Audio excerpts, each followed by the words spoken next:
তো ভাই দেশে যাবেন কবে? ভাই আল্লাহ রাস্তা রেখে নিয়ে করছি আর 6 মাস পর ছুটিতে যাবো। ও আলহামদুলিল্লাহ, যান দেশে থেকে ঘুরে আসেন।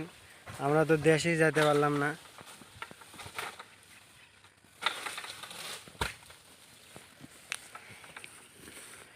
তো যারা ফল কাটা দেখেননি কোনোদিন, তো তাদের জন্য আমার এই ভিডিওটা সম্পূর্ণ দেখবেন। দেখলে হয়তো বা বুঝতে পারবেন যে ফল কাটে কীভাবে। আপনারা অনেকেই অনেক রকমভাবে জিজ্ঞেস করেন যে গাছে উঠে ফল কাটা লাগে না, কীভাবে ফল কাটে। তো আপনাদের জন্য শুধু এই ভিডিওগুলো।